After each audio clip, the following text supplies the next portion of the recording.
Welcome to Michelle Humes Live. It's Jenna Turner. Hey, Michelle. How are you, my friend?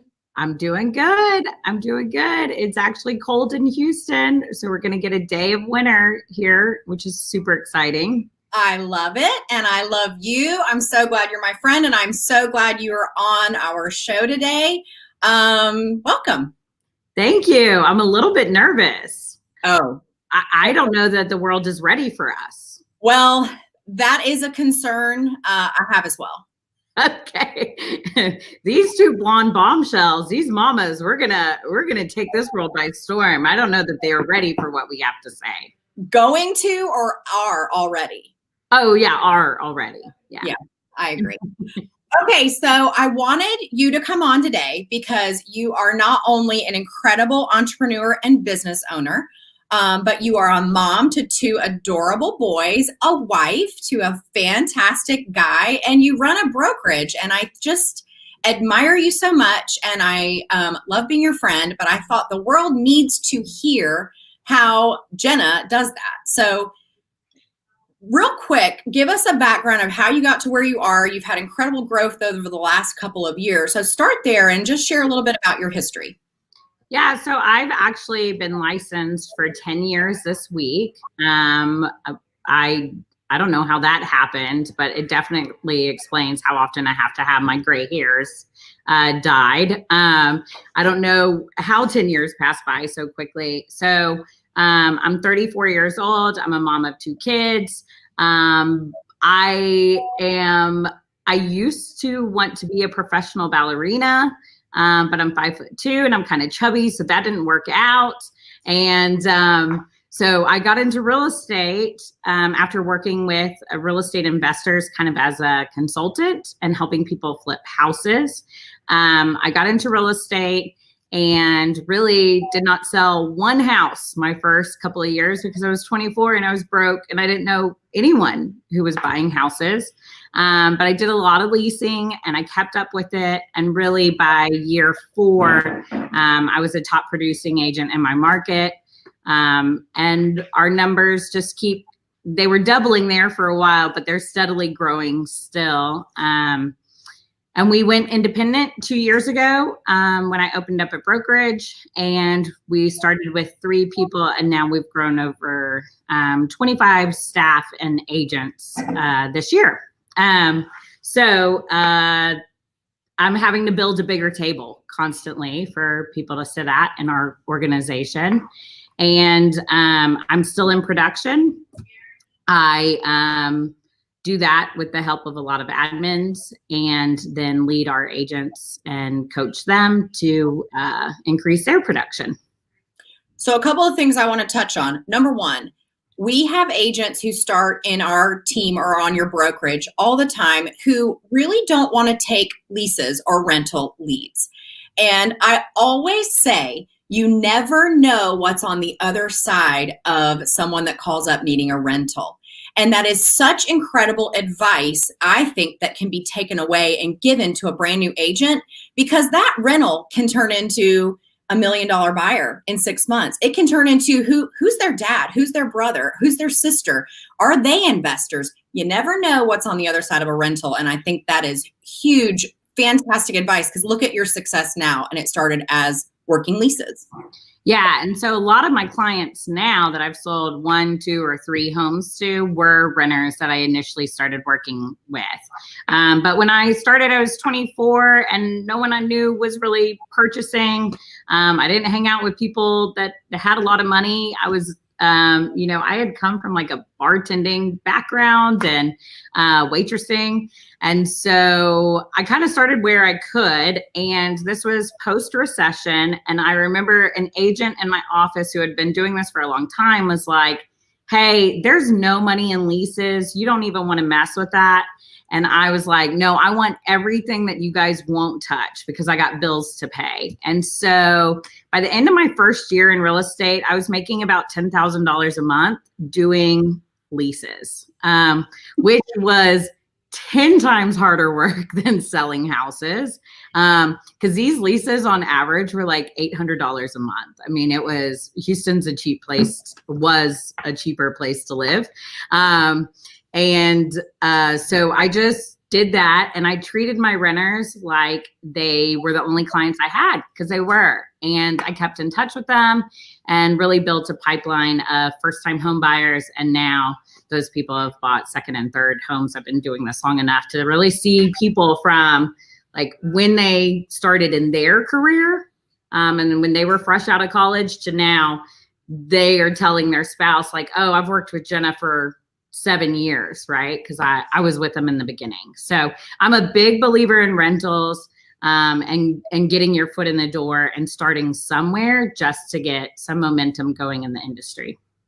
So a lot of times people ask me how I had success my first year in real estate. And very similarly to you, I always say the same thing.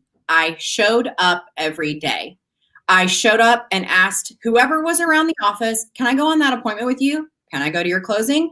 May I go to your walkthrough? May I hold your open house for you? You don't have to pay me. I'd like to go hold the open house. I did everything I could in order to gain experience. And, this is a gritty business. If you're going to survive, and, I'm in a much smaller market than you, but if you are going to survive in a very competitive business, you better be willing to do whatever it takes to earn that business. And I think that is such a great story for new agents that you did, because here you are, the second, third, fourth iteration of helping these folks that are now having babies and moving into bigger homes. And what if you'd said no to that rental all those years ago? Yeah, for sure. This is, that was what started me on something. I knew that I wanted to do real estate. I knew that I had the drive for it. I was the first person at the office and the last person to leave every day. And I was obsessed with working, but I had to create the work for myself. I wanted to work, but I didn't sit around waiting for someone to give me instructions. I learned a lot from my first broker. He wasn't really like a coaching type, but he was such a good real estate agent that just sitting in the room with him and listening to him negotiate and work out deals and prospects was such a good lesson for me that it became very clear to me early on that if I wanted to really succeed in this business, I had to just be in the office and start listening to what was going on around me and just jump in and take whatever I could get to start working. So a lot of times agents ask, and are looking, they join a brokerage or they join a team because they're looking to be given some kind of a lead or some kind of business. And I understand that. I get that question a lot. Right. I get that question a lot. And what you just said is so powerful. You created the business out of really nowhere. You just kept looking for the business and looking for opportunity to help people and be of service. And I just think it's really obviously worked out. Yeah, it's paid off. It's definitely paid off for sure. And, some of my biggest referral sources, I hope that they see this on social media. These guys actually have a story about me that I helped put them in like a $600 per month rental. And they said I was wearing overalls to my showing with them, which, God, it was 10 years ago, but I don't think that still makes it acceptable. So they referred to me about $3 to $4 million worth of business a year still to this day. And that started off as a $600 rental that I put them in. Joe and Brennan, I hope they see this and they know how much they mean to my life, because they refer at least $3 million worth of business to me a year off that $600 per month rental, where I showed up wearing overalls of all things. Hey, it's not always about the outfit, Jenna. Sometimes. I guess not. You know what? Not much has changed. I'm still in my denim. So I guess not much. I really have stayed on brand, right? Okay. I want to go back to one other thing you said. And it is, you say it again. Well, let me see if I can say it again. One other thing you said was, I have to keep making my table bigger. And I often say it is my job as a leader to raise my leadership lid so that I can make my world bigger and awesome people will be able to get inside there so that we can be together and partner together and build something incredible together. What has been your number one, what is your number one piece of advice for someone who is in leadership and wants to attract awesome people to work together? What would be your number one piece of advice? You have to actually like people, I think. I think that's part of it. I think that like you can't BS that as a brokerage anymore. I think that with your people, we've all probably worked somewhere along the way where like the person who leads the organization is in this private office and they're kind of untouchable and they're someone that you're not talking to on a daily basis. They're not in the huddles. They have somebody for that, right? But that's not real life, and that's not real leadership. So I think what my job as a leader is to do is to see my agents like pain points before they even know it's happening. And that's really important to me because I want to enjoy the table. I want to break bread with the people who are there with me. And I want us all to grow together. One of the reasons that we went out on our own was I heard a couple of my agents and staff talking about that they couldn't afford to go out to lunch. And I was like, wait, what? Wait, we're doing this all wrong, right? Like it doesn't make sense that the people who are sitting at the table with me aren't increasing their value for their families, for their own pocketbook as well. And so that was one of the reasons we went independent at first, was because it was like, hey, let's have some control over our income a little bit and elevate everyone to the same performance level. That is kudos to you. I think that's really cool. And I know you do that on a daily basis. We talk often about how we're building our brokerages or our brands together. And I just can't wait to see even the next steps that you're going to take with that. So let's change gears a little bit. We have a lot of women who follow us and who we are friends with and that we follow that are entrepreneurs, their wives, and their moms. And I think this is something women have in common, that when you have a lot of responsibility and a lot of not only financial responsibility, but a lot of responsibilities with your family, it is very hard to prioritize Jenna, to prioritize Michelle. How are you making yourself a priority in your life? And what are you doing to, I don't even like the word balance, but how are you finding your rhythm in life in order to be a great mom, wife, and broker owner? I'm still working on it. No, I'm not, girl. Work in progress. No, you find what you're good at and you say like, I think you take ownership in it. For years, Dominic and I struggled on like, how I was going to make dinner and he was going to like what the expectations were.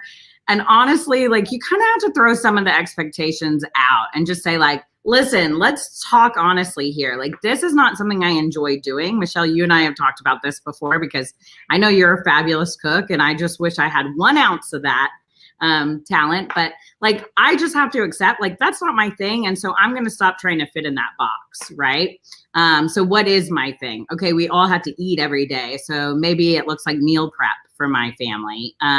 Maybe my husband, it says like I'll do these days, we'll do takeout this day, and we'll do meal prep or like take healthy meal prep for a couple of nights. Mm-hmm.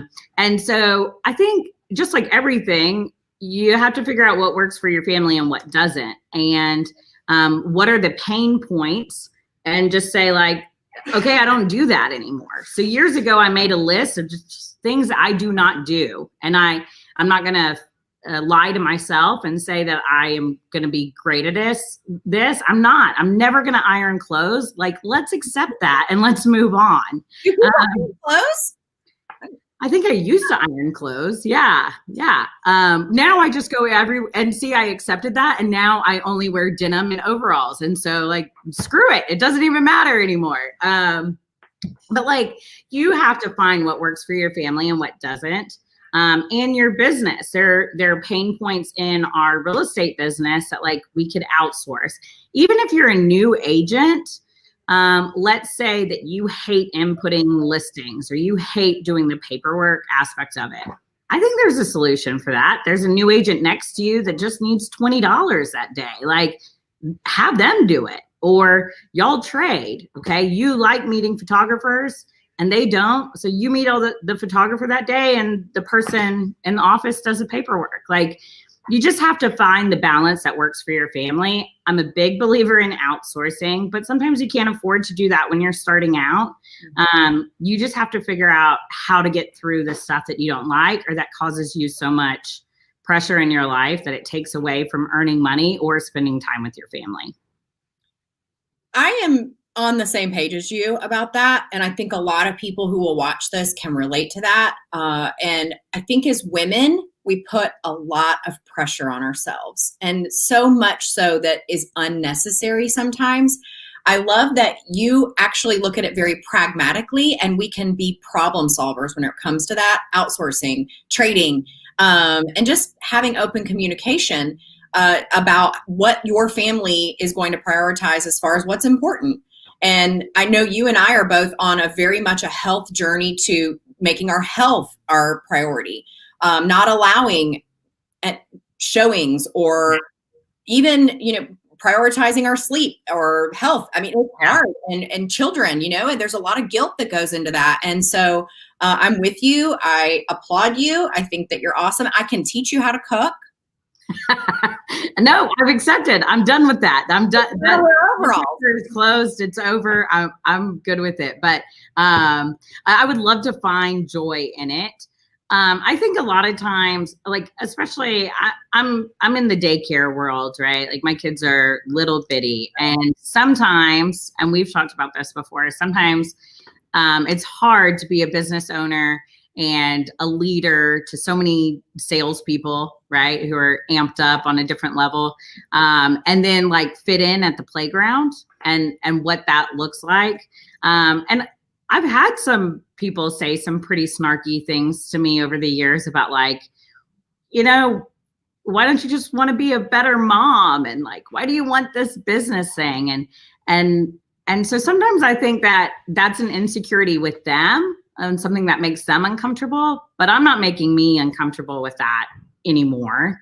And I think that once you really, as a woman and as a leader and as a business owner, you have to come to a point where you're like, that makes that person uncomfortable. That doesn't make me uncomfortable. And I'm sorry that it makes them uncomfortable, but I'm good. I'm good with it, and find peace in that.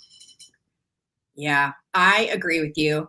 And I saw something right as the new year rolled around that was really, it inspired me in the same way. And it was, I am not going to water myself down. So it makes those around me more comfortable. And as women, the more we say that and the more we own our truth and who we are, I have guilt about not washing my kids' clothes. And I have guilt that at the circle drop off and pick up, they don't know who I am, because that isn't something that I do. But you know what? My purpose and my mission is to help women and help agents, men, whoever, it doesn't matter, to help them live a full life. And my kids will understand that one day. And I think they understand it now, honestly, because they understand the responsibility and the mission that our family is on to change other people's lives. And at the end of the day, that's all that matters, right? And so I'm with you. I salute that. More women need to be talking about it, because men, I have so many fabulous men agents that work with us and employees and everything. I love strong men in business as well. And this is not a slight to men. Men don't get caught up in stuff like this. Yeah. Men don't do this to one another, actually. A man has a problem with another man. He says, hey, I have a problem with that. And then they move on. A woman has another problem with a woman. They go all the way around, and it's inherent to not handle things head on like that. And I am just determined to have a frank, transparent conversation about this time and time again, so that we as women can be better for one another. And I think you're such a fantastic example of that. Thank you. I hope to be. I think that's my job, right? I think that it's my job in my MLS. I think it's my job with people who are my competitors to say, like, why can't we just all have one big ass table? Am I allowed to say ass? Michelle, I'm sorry. Twice. Why can't we have a really big table and we all just understand each other, that like, you have your goals, I have my goals. They may be different, but like, let's see you on the other side of the finish line. I think that makes us all better leaders. It makes us better realtors. When we don't get caught up in the like comparing ourselves to what somebody else is doing. So I've been a stay-at-home mom not that long ago. I've been a teacher, a high school teacher, and I have been a realtor and now business owner. And I can tell you that every woman walking those paths has their own struggles. We all have struggles. We all have insecurities. I'm not sitting here on this Michelle Humes Live with you saying I don't have insecurities. I do. I occasionally feel guilty and bad that I don't go to the pickup to get my kids, right? And I struggle with it and struggle with the balance of it. And yet at the end of the day, we're all alike. We have so much more in common than we are different. And I love finding ways to celebrate one another as opposed to finding the thing that makes them different or makes them them. So that's my take on it.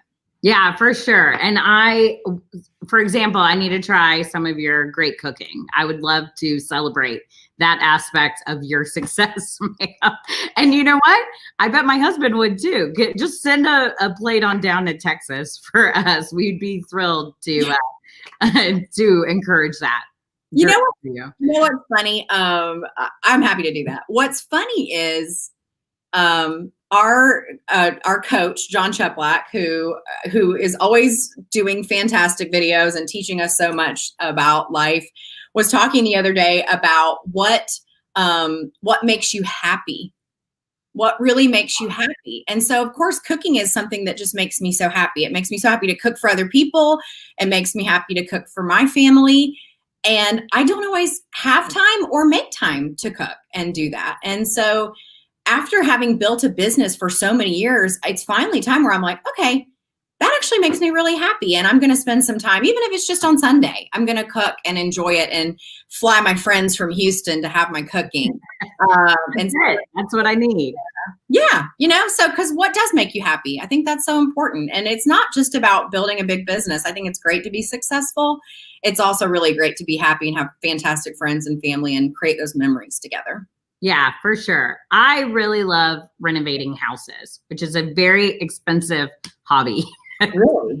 Didn't you just add a second story to a house? Yeah, I took off the roof of a 100-year-old home and added a second floor. But I'm going to live in this house for sure, at least for a minute. And see that and going by the construction site and wondering what light fixtures are going to go in and picking out those things, that is something I really enjoy.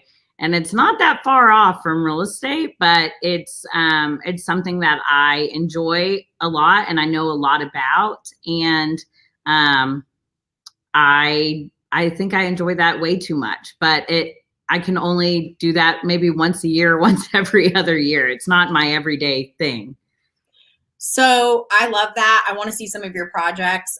Do you have them posted on your Facebook at all? Yeah, I post a lot about our construction process and what that looks like. I have a couple of finished projects. I told Dominic we'd renovate our master bathroom and it'd take 2 weeks, and 3 months later we just finished it. So I need to take pictures of this master bathroom of the house that we're fixing to list for sale. And I just have so much fun sharing where we get supplies and what kind of finishes we're picking out and what that actually looks like from start to finish. So if people follow me on social media, they're going to see some of that. Jenna Turner Casey. Okay, Jenna Turner, I'm going to put you up for some kind of a show. How do I do that? How do I go to HGTV and say, this is the funniest person I know, and I am going to send in a tape? Well, I don't know how you would do that. And I don't know that I want that. I don't know that the world's ready yet, Michelle Humes. No, they are. I can't see the comments on Facebook, but I bet people watching are going to agree with me. Chip and JoJo, move on over. It's the Jenna Show. I'm wearing my overalls and my denim jacket, and we we are going to take the world by storm. I may actually have to retire from real estate because I would become so popular on HGTV, don't you think? I do. Oh, Jenna Turner. Okay, let's wrap it up. One last piece of advice or something that you want the viewers to take away about Jenna Turner that is making the world a better place or could encourage a new agent. Just one thing that you think you focus on that could help someone that's watching. I have been really changed by starting to make very small changes in my life lately. I used to, like, beginning of the year, put out like these crazy goals that were they were maybe attainable, but they weren't like, they wouldn't get me instant gratification. Like I wouldn't accomplish something right away. And so this is a year of like 30 resolutions, and they're tiny stuff. They may be little things around the house and my personal life, little things that cause me stress every day, little situations that I can improve, like where's dinner coming from?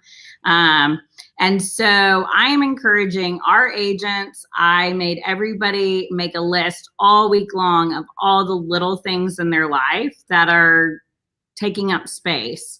And I want them to see some success with starting to cross those little things off the list, that pile that you've never gotten to on your kitchen counter, the lead that you dropped the ball on and you feel guilty about, the CRM that you haven't spent enough time in, like those little things that just kind of hang over us every night. And I want to start getting rid of those items. So that's my focus for my team and me this year. And we're starting off with just super small, but a lot of micro commitments that we can start knocking off right away. So if you want to succeed in life, you want to succeed in business, in your personal life, wherever it is, make the list of micro commitments day by day that will move your business and your life and your health forward. And go from there. Small, little micro commitments. And those little micro commitments really add up. And I think that is the great way to end our podcast together, Jenna. Thank you so much, Michelle. I had so much fun with you. You know, there's a lot of great information here. I hope our viewers will take time to watch this because I think that this is inspiring. I think that you are inspiring, and I can't thank you enough for your time. You are just a force to be reckoned with. I cannot wait to see what you do over the next few years because I know it's big things, and I can't wait to be a part of it. So thank you for being here. All right. You're the first house on my HGTV episode, Michelle. I'm in. I'm coming here. My resolution is to be fully transparent this year, good, bad, and ugly. The world is not ready for that. And so I'm in. I'm ready for Thank you, Michelle. You've shared so much with me in 2020. I can't wait to see what I learned from you in 2021. It's going to be a great year. It is. All right, you guys, to learn more, michellehumes.com. And you can find Jenna on all social media platforms. Take a follow from her and you will be inspired and you will laugh. So make it a great day, everybody. Take care. See you next time. Bye, Michelle.